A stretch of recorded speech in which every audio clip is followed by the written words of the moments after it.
Assalamu alaikum. I'd like to greet you with the greetings of Islam. Peace be on all of you. On the other hand, the practice of Islam has not been peace. In the last 50 years, came from Muslim countries and Muslims. I am an Orthodox practicing Muslim who prays 5 times a day. I never had a single drink in my life, and all my girlfriends had to meet my mothers first, including my current wife. So I can confirm that the message of Quran, the holy book of the Muslims, is not that violent actually.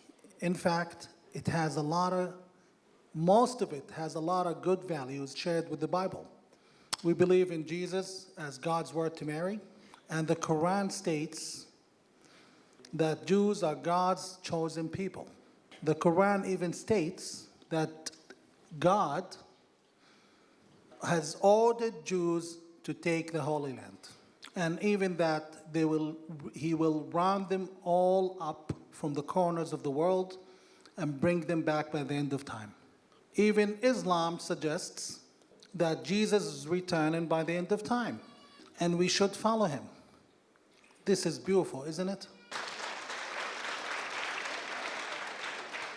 But wait, if that's the case, Dr. Mudar Zahran, why is your people, Mr. Zahran, blowing up buildings and killing children all over the world?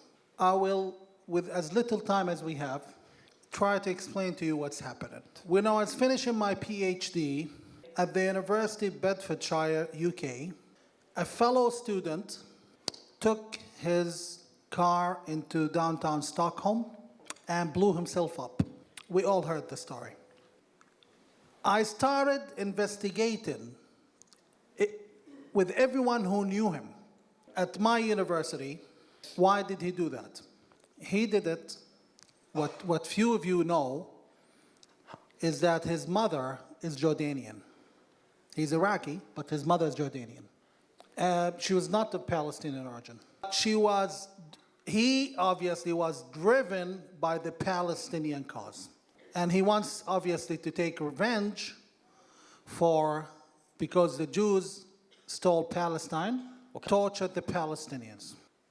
I am the leader of the Palestinian Jordanians in Jordan, and I came to Sweden despite a huge risk to my life to speak the truth. Thou shalt know the truth, and the truth shall set you free.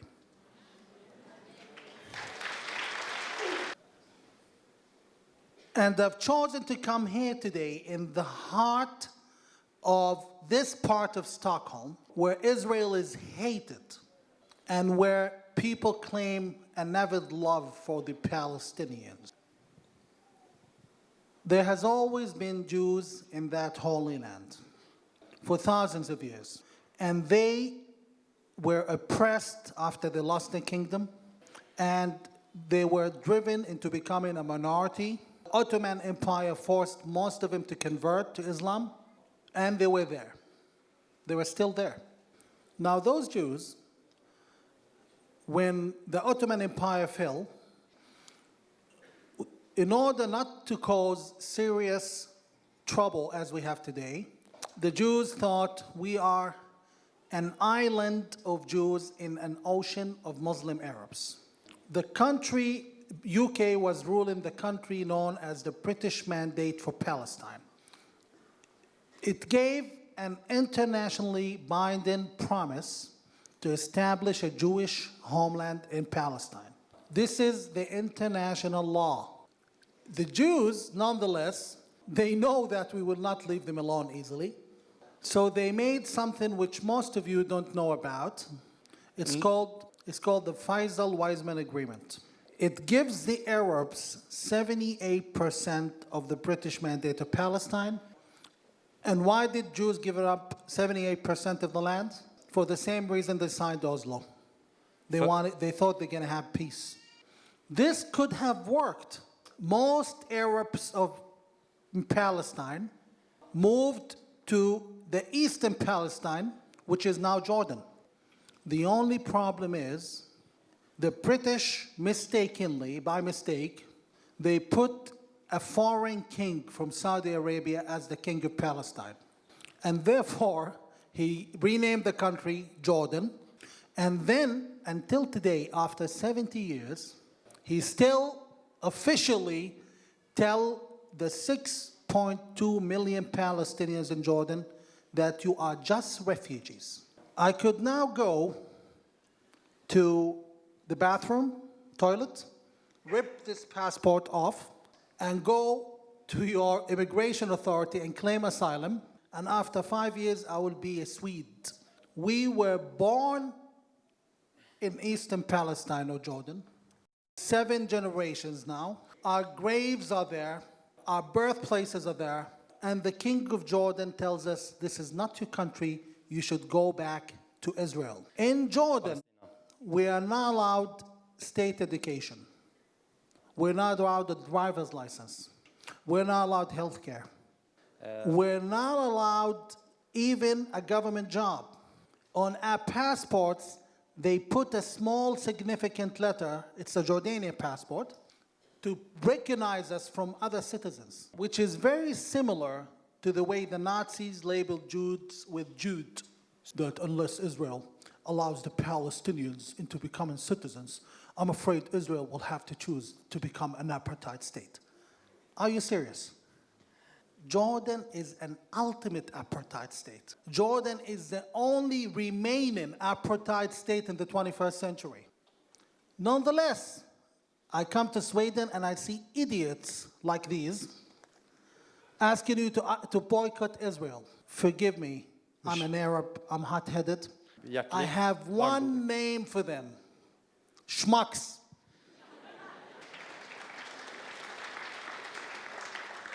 They don't care for my people. They just hate Jews. I have been now for 5 years trying to reach to every single pro-Palestinian organization, telling them to save my people from apartheid, and not a single one of them bothered to even talk to me. They don't love the Palestinians, they just hate Jews. Meanwhile, people like those people, they keep financing and inflating the Palestinian cause. The Palestinian cause is what moves terrorism. In 2001, Osama bin Laden went on Al Jazeera, the official terrorist channel. I'm usually their guest, by the way. They invite me all the time. He said, none of the West will know peace until we live ultimate peace in Palestine. So each time there is a little trouble in Israel, the Islamists are holding you all responsible. And look at Sweden today. I went to Uppsala. I spoke with police officers. They're telling me horror stories, how they cannot go into the Muslim and Arab areas, even as if it's not Sweden. Stories of white Swedish girls being raped because they walked out at night. Stories of Malmö becoming the Swedish, the Viking Tora Bora. You know Tora Bora, bin Laden's garrison in Afghanistan. This is disgraceful. And this is all based on one concept.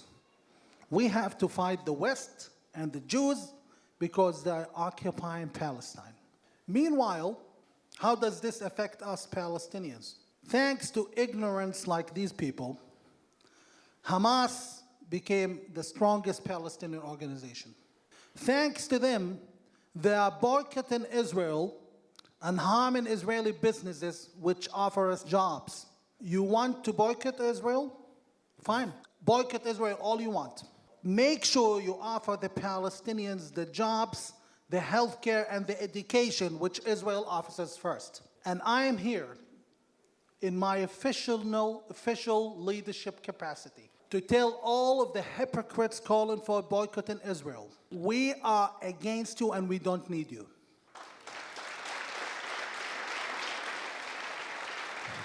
Because you are only hurting us, not the Israelis. If they care for the Israelis, they should shut down their offices tomorrow. Palestinians. Exactly. Also, you need to understand what necessarily Israel means to a country that's very far away like Sweden. Israel, the world has been going through a big accident called terrorism. And Israel has served as the airbag for the West. If our radicals, if the Islamist terrorists, and again, I am an Orthodox Muslim, if they did not have Israel to fight, they will be fighting you. I think we have a mutual duty to change the trend for the time to come. We should respect and support Israel's sovereignty over all of its soil. As a Jewish state, if Saudi Arabia, Qatar, Kuwait, Egypt, if we have 56 Muslim states, why can't we have one Jewish state?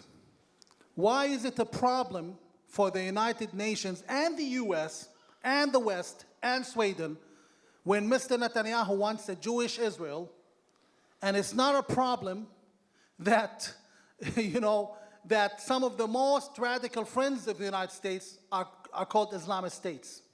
I am very optimistic, though, because now we have that thing called the Arab Spring. It has brought a lot of disasters to our region. Only there's one country where it will be different. Sooner or later, the weak king of Jordan is going to fall. It could be in 2 months, it could be in 3 years, but not more than that. When the king falls, the Palestinian 88% majority is going to elect a Palestinian president. Then they're going to elect a Palestinian parliament and a Palestinian government. As a result, we're going to have a Palestinian state for the first time. And with the Palestinian Authority being corrupt, weak, and uniting with Hamas, Israel has every legal reason in the world to kick out the Palestinian Authority. And my people, I went to the West Bank a few months ago, Judea and Samaria, and I've spoken to people. They wish for Israel to return. Most of them want Israel back. And a recent study showed only 8% of the Palestinians in Jordan, 350,000 people only, wish to relocate to Palestine or Israel. So the only thing that's not Palestinian in Jordan is the king. Once he's gone, and he will, voila, we have a Palestinian state. This king, what you don't know about him, he sentenced me to life in prison with hard labor because I'm calling for civil rights and a secular state in Jordan, while he allows the Muslim Brotherhood in Jordan to operate freely, and you can only preach at the mosque if you are from the Muslim Brotherhood. In an interview with the Atlantic magazine, he said, I only disagree with the Muslim Brotherhood by 10%. Disagrees only by 10%. So the Muslim Brotherhood, let's see, they promote terrorism, bombs, suicide bombings, killing children, Islamic State. So if it's 10 bad things they are promoting, he disagrees only in one of them. Maybe that they don't want his wife to wear a bikini, as she usually does. Maybe that's the only part he disagrees with. So this king is a problem, and your tax money is financing him and Abbas. I saw the motorcade of Netanyahu last summer. The what? Motorcade, cars. Okay. 4 Audis, and I saw Netanyahu sitting there using his cell phone inside one of them. I remember when I used to go to the Jordanian royal palace, the king, his motorcade has 200 armored vehicles. Abbas's motorcade, I saw it in Ramallah last summer, around 200 Mercedes. This is all your money. Have you ever given money to Abbas? It's not true. You have given him 500 crowns. Every single Swede has given the Palestinian Authority 500 crowns, which is 350 crowns go to Abbas and his friends, and 150 crowns go to terrorism. Those who we are being ignored by the West in favor of the king and his people. This has to change. As long as there is the Palestinian cause, which is supported by all Arab dictatorship, we shall never know peace. I highly recommend that the West stops bashing Israel, the only democracy in the Middle East, and the only country you can trust in the Middle East for your interest. And here let me recite a piece of the Quran. In the Quran, God says, وَاخْتَرْنَاهُمْ عَلَى عِلْمٍ عَلَى الْعَالَمِينَ. We have chosen Jews over other people because we know what you don't know. And soon it will change. And I can say this officially. I hope we make God's choice. Thank you very much for listening to me.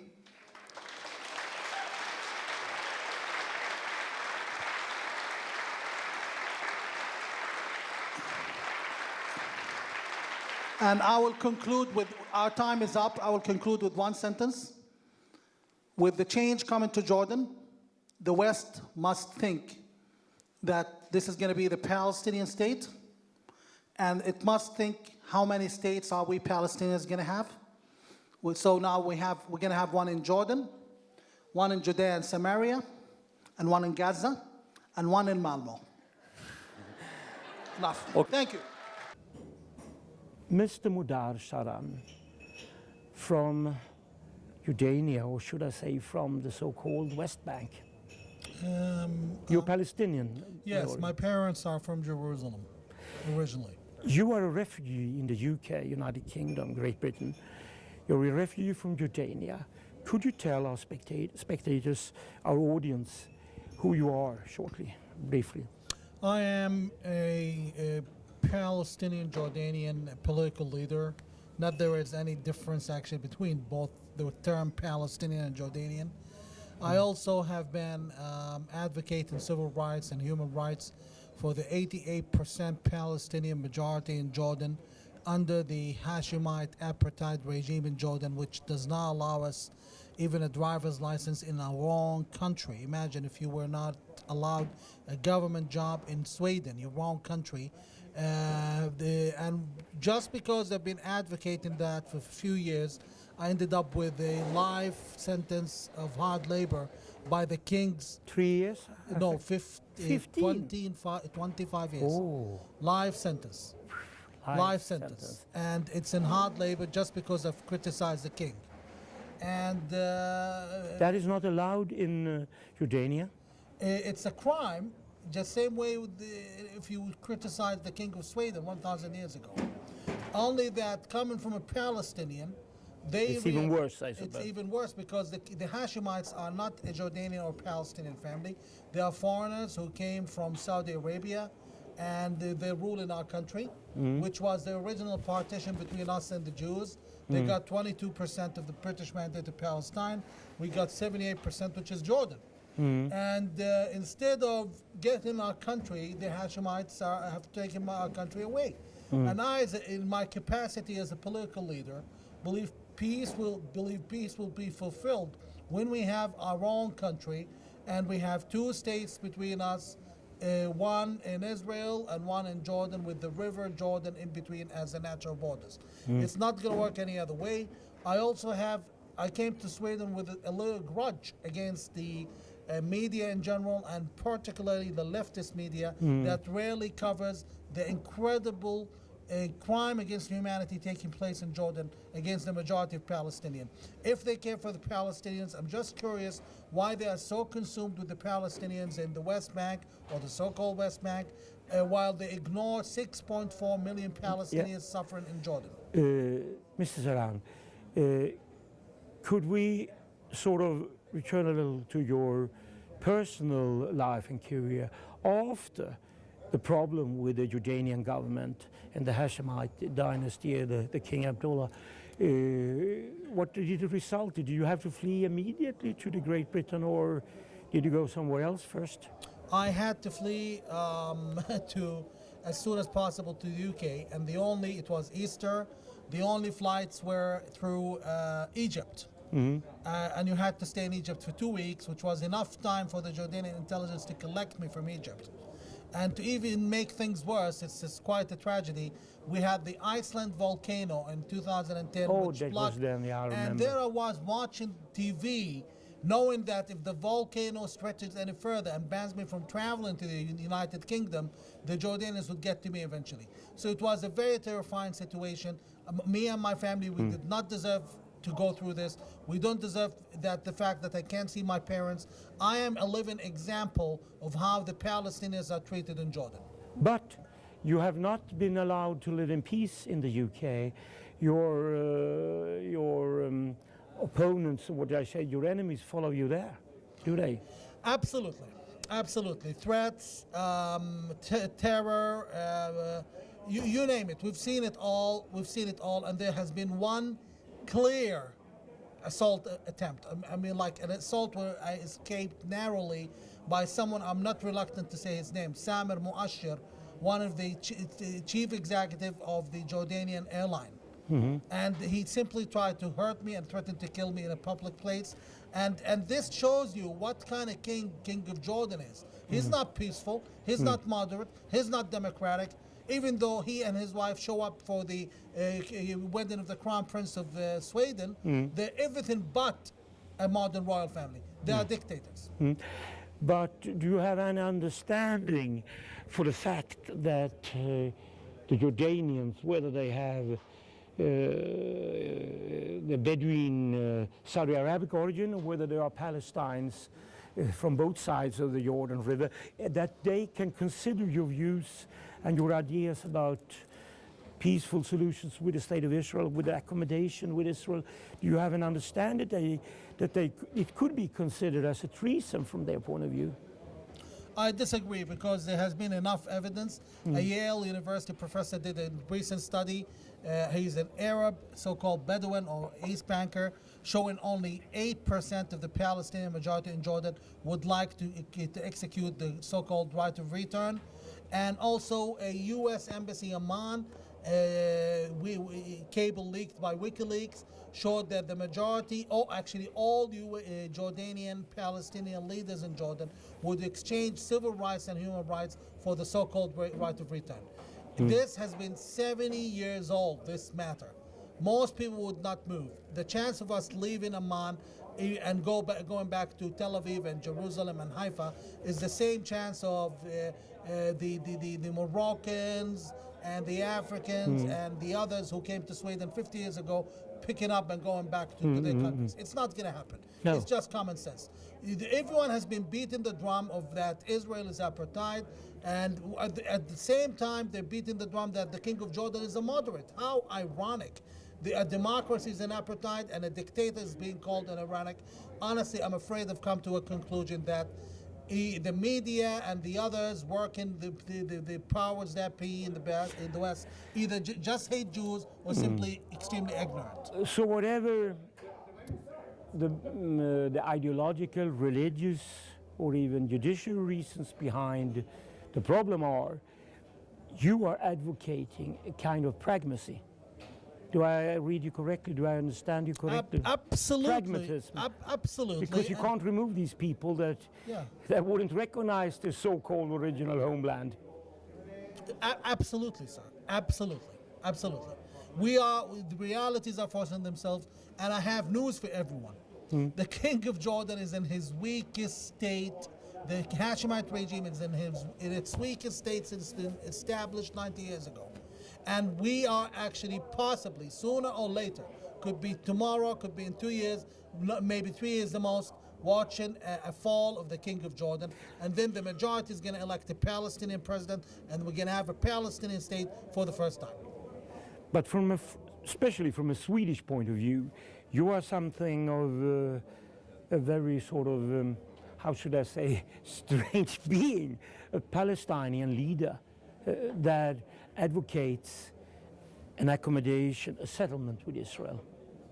Because we in Jordan have every day, while people in Washington and London and Stockholm and Brussels theorize about peace, we are at the hitting end of the stick in Jordan. We are afraid to go to the police to report the robbery because we're afraid we're going to get tortured. We are afraid to being stopped while we're driving by the police because they're going to take the car and possibly beat up the driver if he's a Palestinian. We going through all of this. We've come to a point where even my friends keep telling me from our political circle and even the other political circles, they keep telling me that anything is better than this. We've hit the bottom. Anything else would be better. Anything will be better. Thank you, Mr. Zahran, for sharing your views with the Swedish audience. And I think this is interesting to a lot of Swedes to meet a Palestine leader with totally different views from what we expect them to have. Keep your eyes on Jordan. You will see major changes that are going to change the map of the area very soon.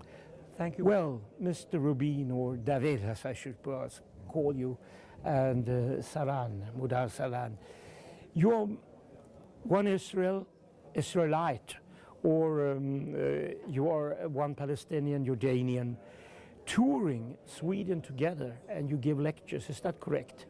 Since Yes. about a week, or? We've been doing it for a week, yes. Yeah, a week. What institutions or schools, where have you been lecturing? Well, we've spoken in a number of churches. We've spoken to a youth group as well, and we're speaking to the media, obviously, as well. We think it's important to reach as many people as we can with this important message. It's actually very interesting because we did not know each other until 1 week ago. Is that true? Yes. How we was it spoke up- arranged then? Well, we Well, had a Skype meeting, and we spoke on the internet briefly, but we did not know each other personally. This is the first time that we have met, and the truth is, it has really been a pleasure. Obviously, he's coming from a slightly different perspective than I am, but we found that while there may be some differences on I would say 85 to 90% of the issues, we're in agreement. And if our two political views would come to the fore in Israel and with its neighbors, then I think that an accommodation could be reached.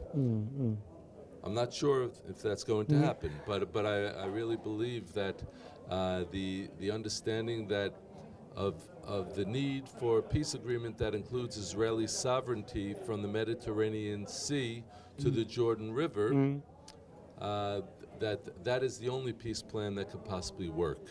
The Palestinian Authority is a corrupt terrorist authority, and there cannot be an agreement with such a violent, hateful force. But there can be an agreement with the inhabitants of the region. The aim, the purpose of this tour, what is it? Could you answer that? Well, I need to explain that when this started, it was not the arrangement of two people who agreed to tour the country. It was actually, the original poster was a face-off. We were expecting us to disagree and to argue, okay? And was asked about my temper, if I would get angry and start hitting people. No. But you avoided that, I hope. No, it didn't happen. Not today. It didn't happen. Well, Not today, but not yesterday. today, maybe in the future. Okay. But the thing is, what we're seeing today is a Palestinian leader, a right-wing nationalist leader. You're talking to someone on the extreme right, Mudar Zahran, and someone on the alleged extreme right of the Israelis, him. Yeah. Well, Palestinian haters are called extremists, while Israel haters are called liberals. So it's the same story. Yeah. Your comment, David?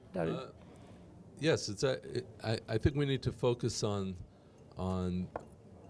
those who hate and those who love. I mean, what the so-called settlers of Judea and Samaria and Eastern Jerusalem are all about is love. where people who are seeking to raise their families in the historical heartland of Israel. Nobody is looking to hurt anybody. We haven't displaced anybody. If you come to Samaria, you'll see a lot of empty hills and a lot of open spaces, and every Jewish community that was built is built in the historical land of Israel, and not one Arab village has been displaced. So a lot of what you hear is fictions from the real haters, which are on the far left in Israel, and are the Islamic ideologues that are seeking to push their terrorism on the people in the world who only want to live peacefully. And you know, I know many Arabs in Samaria, and they tell me privately that they would just like to live their lives, and that the Palestinian Authority will not let them, the Hamas and the Fatah terrorist organizations that comprise that Palestinian Authority, they will not let them live their lives in peace. I'd like to comment there that your answer here, that the question to contravene, to defend oneself and defend the nation against these haters, both ethnic groups, is love. Because I seem to remember, if I read it on your site, that after being exposed to this terrorist action where both you and your son were wounded and your son almost lost his life, you decided to retaliate, but not retaliate with hate or violence, but with love and understanding and compassion. Right. My response to the evil of terrorism was to create the Shiloh Israel Children's Fund, which serves to heal the trauma of terrorism in children. And we are open to all children who suffer from terrorism and need healing. So yes, it was a response that could have reasonably been with anger, or could have reasonably been with depression, but my response was to respond with love and healing, and that's why I started the Shiloh Israel Children's Fund. And actually, if anybody wants to find out more, they can go to shilohisraelchildren.org and find out exactly how it all started. Thank you. To return to Jordania and the Palestinians, how do you keep in contact with opposition now when you're forced to hide in the UK? In today's world with the internet and social media, nothing is actually far. And always Skype is the main medium, and there's also, we've been creating complicated way of them connecting to me over Facebook and otherwise. And it's also more dangerous to the regime in my case because it's like a preacher. You know, when I say something, people who follow me don't, and the followers accept the idea without necessarily talking to me. Like it's the ideology. You kill a person, you kill Mudar Zahran, like the king has been trying, obviously. You kill him, and you kill one person, but you won't kill the other. You don't kill the ideas, the ideology. In fact, you make him a martyr, and that would work even better. Yeah, and there's comparison, especially on the Muslim side in the Middle East. There are many great personalities that have been in exile for many years, decades, thinking about Iran and so on. Well, our Prophet Muhammad sallallahu alaihi wasallam, peace be upon him, was in exile in Medina when he went into the Mecca conquest. So was Lenin. He was in exile. In Switzerland and so on. Not good examples, maybe in Khomeini. Khomeini was in exile. So the man coming from, the liberator coming from exile is quite a common story. It's quite a common story. All we want is free, liberal, secular state for the Palestinians where it belongs, with a friendly relationship with everyone. We don't need the expensive king who has been preaching terrorism and hatred. We don't need the terrorist organization called the Palestinian Authority. Thank you. There have been many comments from your opponents, of course, that but you probably you know, they're indicating treason or things. But in your point of view, I suppose you think it's unfair, or how would you comment that they are accusing you of treason, more or less? Well, it's usually you identify a person by who his enemy is. Yeah. My enemy is the king of Jordan. He's been accusing me of treason, etc. So if the king of Jordan is accusing me of treason, and he is the enemy, public enemy number one in Jordan, he's the one who has been reduced. We have now in Jordan 165,000 cases of dwarfism in children. They can't find enough food. While our king flies 2 airplanes to Stockholm to have a weekend with his family. 2 airplanes. So you figure people hate the king. I am the enemy of the king through peaceful, legitimate means. So that's enough testimony. All I Thank you. John, just one final question before the interview is terminated. Mr. David, you had an article, I think, was it in December 2013 in the Jerusalem Post, where you wrote about your last book and a peace plan? Well, I've had quite a number of articles. Yeah, article, but there was a recent one where you discussed the process of making Arabs Israeli citizens. I have discussed that quite a bit, and I've written many articles about that. But there was a recent article in the Jerusalem Post. Has received some criticism, because you had a 3-point program how to make Israeli citizens of Palestinians, Jordanians on the so-called West Bank, or on the West Bank. No, that's actually not correct. The plan has 3 basic points. Yep. One is that there should be Israeli sovereignty from the Mediterranean Sea to the Jordan River. Yeah, okay. As Mr. Zahran is but your suggesting. prerequisites for The second plan, the second point in the plan, is that all residents of Judea and Samaria, the so-called West Bank, should be offered a path to loyal citizenship in the state of Israel. Okay, but that's it. Your description of it is that it's a path to loyal citizenship. Loyal All rather have citizenship in considered it Israel. as a very long and harsh and difficult way before they can qualify.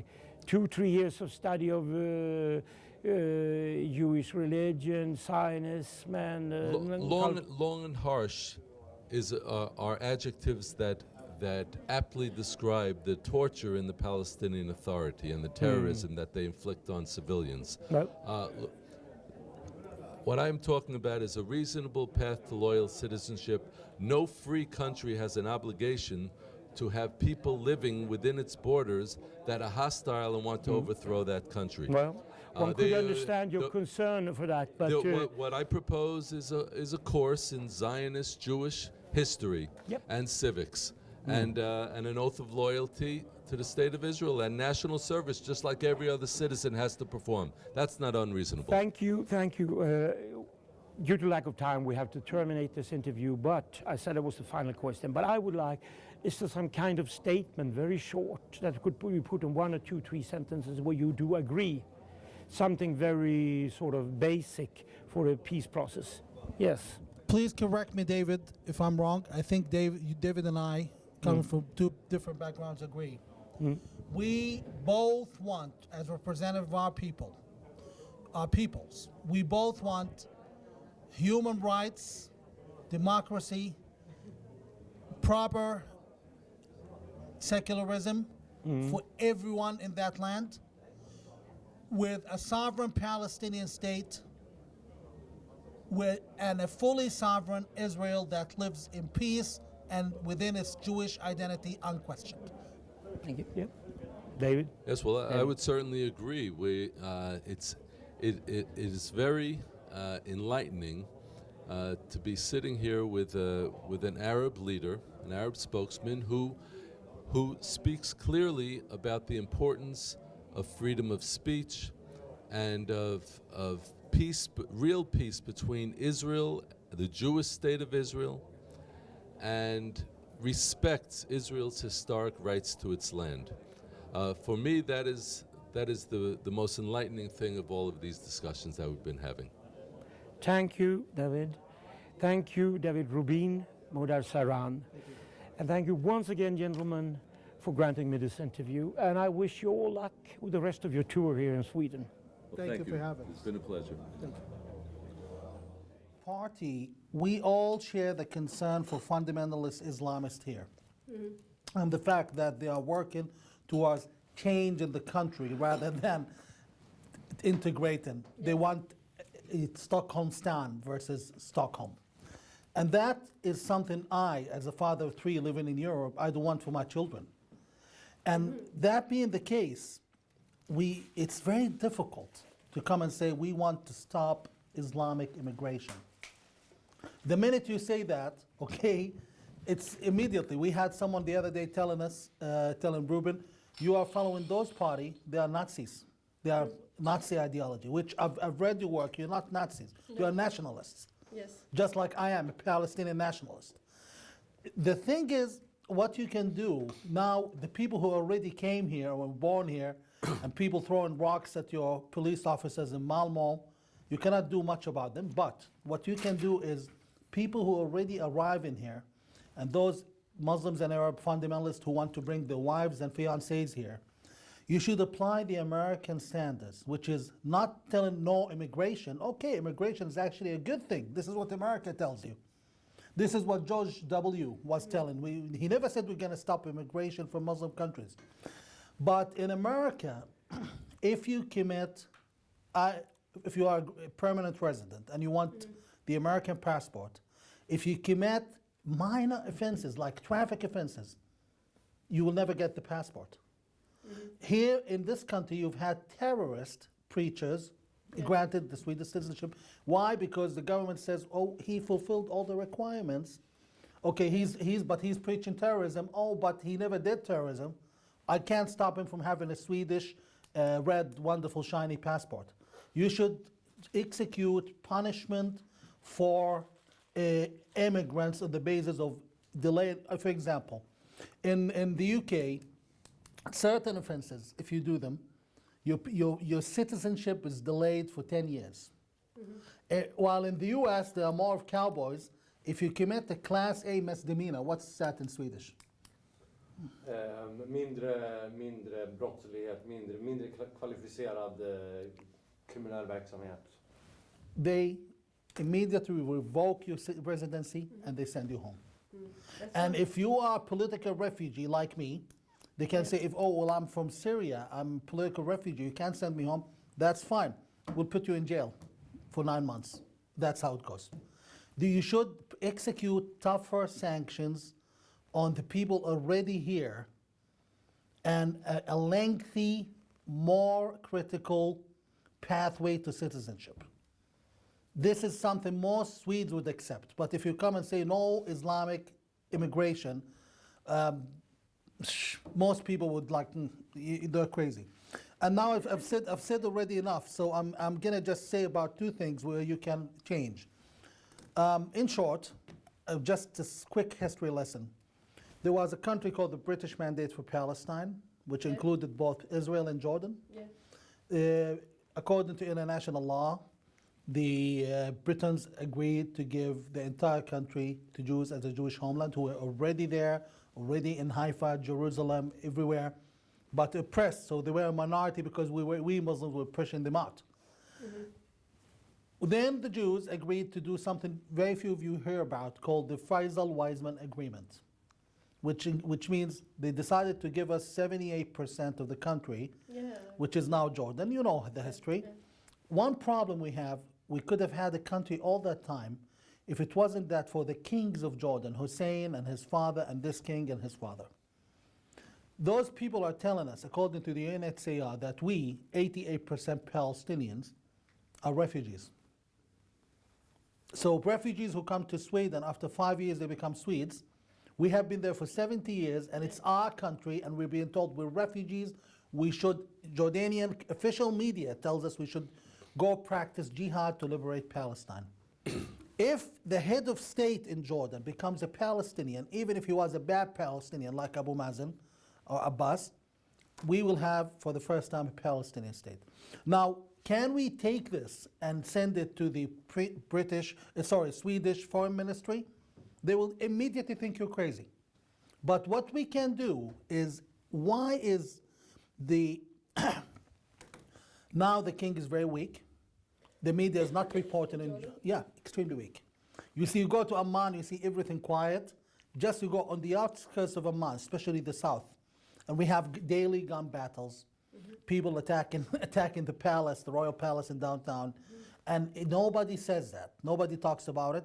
If you want, at one point, if someone goes, where's the evidence? I can send you tons of videos and evidence for that.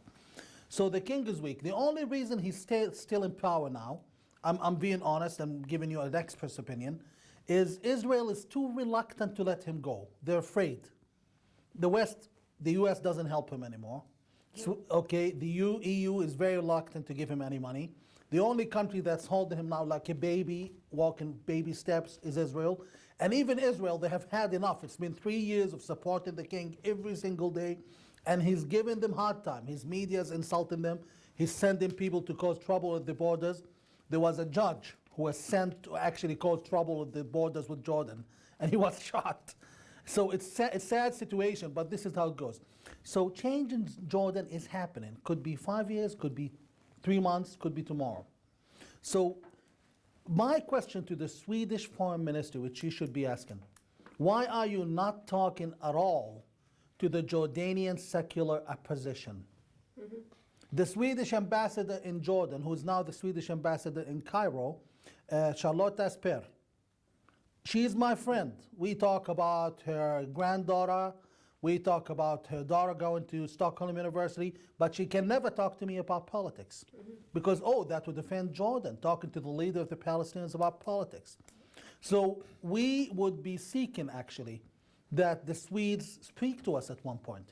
Just listen, give us a hearing like you do. It doesn't mean you support me.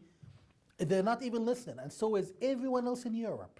And so is everyone else in the United States. The only people who are nice enough to listen to us are the Israelis. Because they know the area, they know it's good to listen to everyone and make a decision. What's your opinion on this, that the Palestinian stays as refugees in Jordan? Do you think you should be a part of be members of the Jordanian country? Or what's your... We are Jordanian citizens.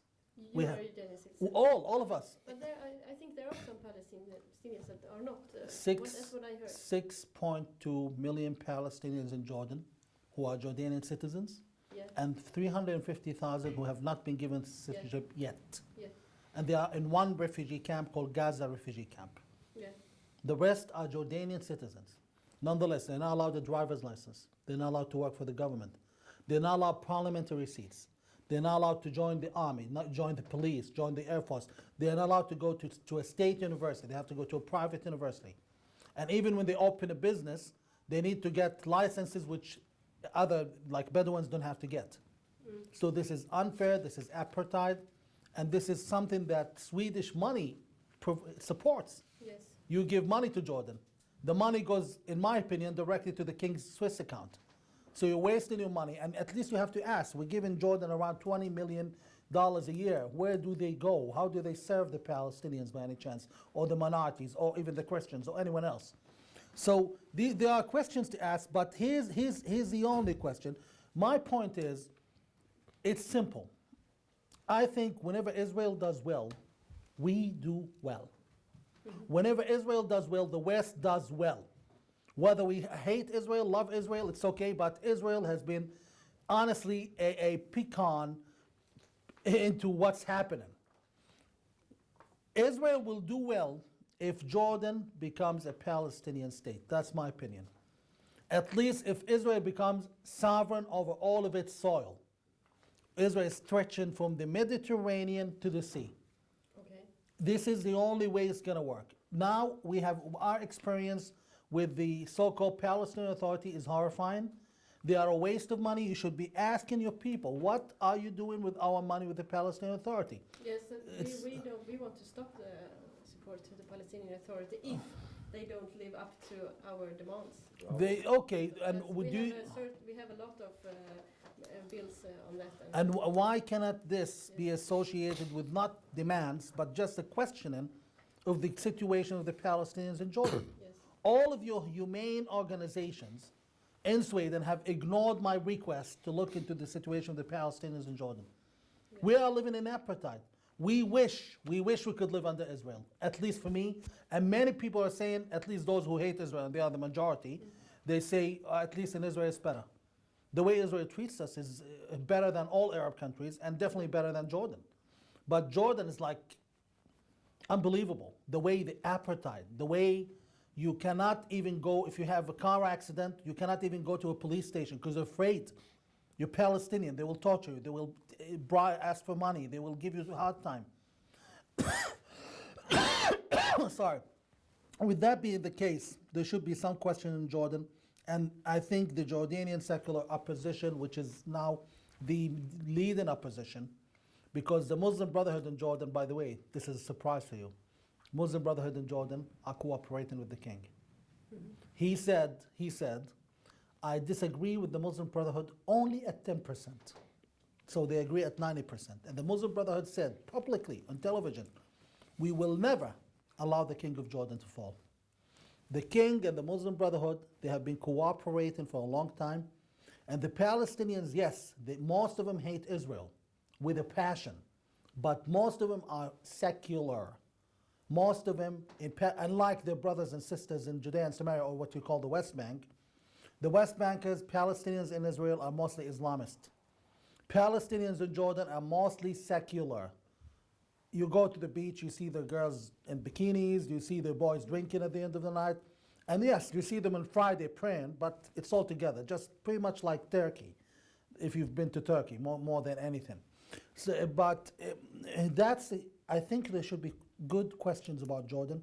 If not good questions, at least your establishment should be fair enough to meet us, because what we learned from the Arab Spring, people who were in jail yesterday are becoming presidents in Arab countries today. Someone like me, a refugee, might be someone Sweden might have to sit and talk to in a few years. So that's something you should look at. And now, allow me just to add one last thing. The party's approach about Islam. We both agree that we don't want Islamization of this country or this continent, but I would be very concerned for your enthusiastic members of the party. I would be very concerned that they would make blank anti-Islamist statements. For example, Mr. Geert Wilder of Geert Wilder, yeah. Geert Wilder. Från Nederländerna. Okay, if you read his ideas abstract, he doesn't say anything I'm not saying. He says Jordan is Palestine. He said Europe should not be Islamified. But when you hear him on stage, when the way he talks and the way Islam is a retarded culture, blah, blah, blah, it doesn't work. I think the party should fortify itself with knowledge. Knowledge about Islam. Knowledge about Islam. This way you can be able to fight Islamization of Europe correctly. You can easily find a consultant. You can get one of your people to become an expert in the matter. But most of the things you see people fighting Islam with, people who are anti-Islamists, they go on television and they say, well, Islam, where you can marry a 9-year-old like Muhammad did.